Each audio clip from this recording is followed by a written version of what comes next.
Good evening. This is Making the Case. I'm Yodit Tewolde. It appears we're finally getting close to the end of jury selection in the trial of the 3 men charged with the murder of Ahmaud Arbery.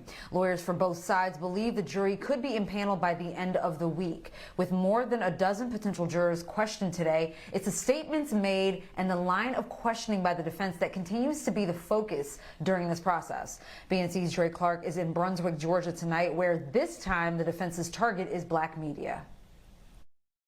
What some members of the defense team is saying or alleging is what some might call journalistic malpractice. The idea that black media can't possibly cover a trial where race is a central thing, black versus white, and can't possibly be fair and impartial in its coverage is simply not true. It's been done time and time again and without fail. But one member of the defense team, Kevin Gough, continues to push this narrative that black media covering the trial may be negatively influencing potential jurors. Gough maintains the media's coverage of demonstrators outside the courthouse showing their support for Ahmaud Arbery's family is intimidating and potentially violating the defendant's right to a fair trial. Gough told the judge this, and I'm quoting, "If there is any evidence out there that would suggest that there's been any effort, conscious or unconscious, to tamper with this jury or influence these jurors, whether here on the courthouse steps or in black media, the state has an obligation to pursue it." Now, Gough wanted to remove a group of black men and women who are part of the Transformative Justice Coalition who have been gathering here on the lawn outside the courthouse from day one. He wanted to have that group moved away from the courthouse. The judge denied that motion, saying that moving the group would violate their First Amendment rights. Meanwhile, we spoke with Gough briefly regarding his comments about the black media and how it may be potentially influencing potential jurors. Take a listen. Well, that's a gross overstatement. There are some people in the out there that are doing what they can for what they believe are their interests, but I'm not going to get into all that. Okay. You're here and you're doing your job, and as far as I know, y'all are doing a great job at it. More recently, Kevin Gough has filed a motion saying that he believes there is one particular type of juror that's not being properly represented in the potential juror pool. He says that the so-called Bubbas or Joe Six-Packs are not represented in that jury pool. He defines them as being white males in their 40s, not college educated. He says if they are not represented or counted in the jury pool, that it is in some way counting against his client, and it's not fair. The judge said to go ahead and submit a motion and he would take it under consideration. Meanwhile, we are getting closer to that 64 benchmark. Attorneys seem to think they'll be able to hit that number 64 tomorrow, which would then mean the court will move on to the next phase of jury selection, and attorneys are confident that by the end of the week they will have in fact a jury in place, that being 12 jurors and 4 alternates. And then, once that happens, opening arguments can begin. In Brunswick, Georgia, I'm Dre Clark for Making the Case. The court's goal is to get 12 jurors and 4 alternates, but today, defense attorney Kevin Gough suggested that 4 alternates might not be enough and asked the court to consider increasing that number. So far, there's no word on whether that might happen. Joining me to discuss today's developments, criminal defense attorney and private investigator Karen Felecia Nance. Also with us, veteran prosecutor and BNC's legal contributor Paul Henderson. Glad to have you both on tonight. Let's dive right in. You may have heard Dre mention that the defense is dragging this process out with more questions, more requests, and more motions. And now one defense attorney is now targeting black media. Kevin Gough, who represents William Roddy Bryan, the one who video recorded Ahmaud's killing, told the judge last week, quote, "If there's any evidence out there that would suggest that there's been any effort, conscious or unconscious, to tamper with this jury or influence these jurors, whether here on the courthouse steps or in black media, the state has an obligation to pursue it." Gough then tried to backtrack in this exclusive interview with BNC. Well, that's a gross overstatement. There are some people in the out there that are doing what they can for what they believe are their interests, but I'm not going to get into all that. Okay. You're here and you're doing your job, and as far as I know, y'all are doing a great job at it.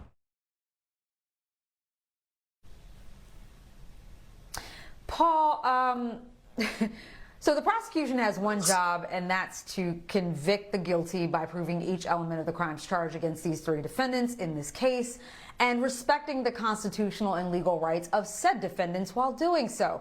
To suggest that in addition to their burden of proving their case, they need to also prosecute black media is one, unrealistic, and two, ridiculous, not to mention hypocritical, considering he's talking to a reporter in an interview for TV. Your thoughts? Okay, so first of all, let me approach this. My mother just tweeted me and told me to fix my face. So I have to listen to this, but I got to tell you that it makes me very angry. Mr. Gough, the defense counsel, talking about journalistic malpractice and the standards. You know what? There aren't real standards for malpractice here, and maybe there should be, because the definition of that would be improper, illegal, and negligent. But black media in particular is covering this appropriately. The fact that he's raising these issues is an insult to Ahmaud Arbery, and it's an insult to the issues on hand. And let me just be clear on what those issues are. Race. And because the color of and the issue of race is at the center of this, now suddenly we're having a conversation, or he's having a conversation about standards that don't exist as he's trying to apply them to his case for the benefit, let's be clear, for the benefit of his clients, period, and nothing else. There is nothing inappropriate here about the coverage of this case, which is gross and disgusting and offensive in and of itself. And so the fact that it is, then he's trying to say that it's because of black media's approach to it. That's not why people are outraged. They're outraged because of what his client did. And there's no ambiguity about what his client did because we all saw it on video. We have seen what they did, and that's what's offensive. That's the coverage. It's just the truth. The fact that he's trying to backdoor and talk about it sideways, which is why the judge is demanding that he put all of this in writing, because he does not have a legal standard to challenge this trial so far based on what he's saying, other than what he would like for the jury to be approaching this with a different attitude. That's not going to happen. It's really offensive at this point, and I'm frustrated by those statements, which are specifically designed to try and take this trial off track. Karen, your thoughts? First, amen, Paul. Thank you so much for that, because I 100% agree with you. If there's any judicial malpractice, it's on the part of the defense team. We're talking about manipulating. We're talking about trying to get the jurors or the public to sway in their direction. There's been no evidence. There's no demonstration. There's no violence that's occurred outside the courthouse. Nothing to indicate that that the black media or even the participants outside the courtroom who are protesting are causing any type of pressure or anything on the jury. So the journalistic malpractice comes in calling this the Ahmaud Arbery trial, when it's the McDaniels trial and the William Byron trial. That's the manipulation that's going on here, not on any part of the black media or those outside the courtroom protesting. Well, another motion also from Kevin Gough challenging the demographic of the prospective jury pool. Gough said there appears to be a lack of white men over 40 with no college education, who he referred to as, quote, Bubbas and, quote, Joe Sixpacks. He believes that this puts his client, William Bryan, at a disadvantage. Karen, let me go to you. This characterization is insulting, especially to his own client, but a jury of your peers doesn't mean that the age, race, or gender of the jurors has to be the same as the person on trial. They just can't be removed as a potential juror for those reasons. But the phrase just means a jury of fellow citizens, those who could be considered peers of the defendant. But nevertheless, why would a white man who's over 40 and uneducated be helpful to the defense other than relating to the defendant? Well, I believe that the defense counsel wants a mirror image of his client. And being a public defender representing many indigent clients, many African American indigent clients and brown people, there we couldn't get a mirror image of my client. So the requirements for the jury in Glenn County is very specific. There's only a few things: voting age, 18 years old, not over 70, and then not having some child care issues that would affect their ability to serve. So there's not a requirement to be on the jury to look exactly like the defendants. And if that was the case, all the Black and brown people that have been convicted or that are standing trial would be in bad shape, which they are anyway, but we don't get that. We don't get a mirror image of the people that sit on the jury. So we're looking for a fair jury and those that are wait to make a determination until all the evidence is brought into the case. All right, I've got to run to break, but when we come back, we've got more with Paul and Karen on the latest developments in court today, including the juror who went through nearly 2 hours of questioning. Stay tuned. Jury selection in the murder trial of Gregory McMichael, Travis McMichael, and William Bryan could wrap up this week. My legal panel of experts are still with me: criminal defense attorney Karen Felecia Nance and veteran prosecutor Paul Henderson. All right, guys, let's talk about juror number 353. Both sides took their time. I'm sorry?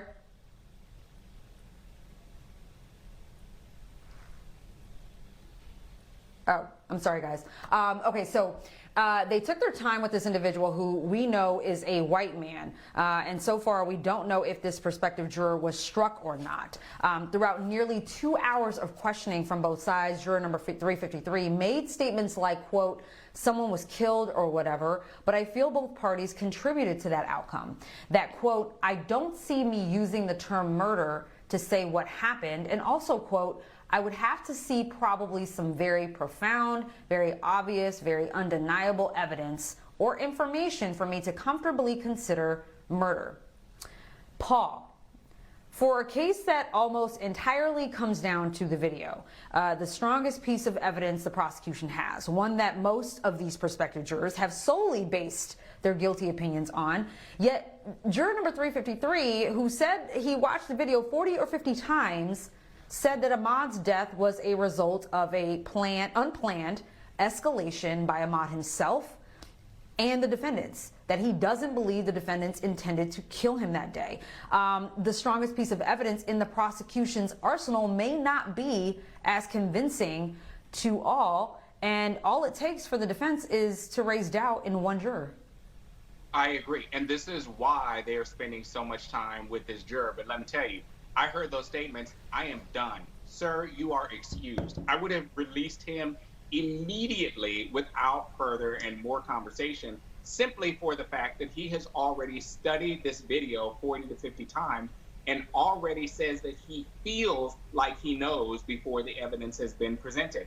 I'm not going to try and overcome any of those burdens and hurdles and thoughts that this person already has before I presented my case. From the prosecution's perspective, I would get rid of him immediately, especially since he's indicated his proclivities to not understanding what the standards of murder are, and is already coming into the room saying that he doesn't believe that this could be a murder yet, without understanding or hearing anything more. Not that someone needs to come in having already fully convinced themselves, but the fact that he has convinced himself that something has not occurred already before evidence began, that's a problem. I would not be engaging with this witness much further, or with this juror very much at all, given those statements, and I would try and release him or exclude him or strike him immediately. Karen, your thoughts? I agree with Paul. The issue is whether it should be a challenge for cause or a peremptory challenge. Obviously, the prosecution, I would think, would not want this person on the jury. So the question is, do they burn their their 3 challenges? I don't think that they need to, based on all this information that in the 2-hour questioning. I believe that the court should allow this witness to be excused, this potential juror, for cause, and not have to use their peremptory challenge. All right, another perspective.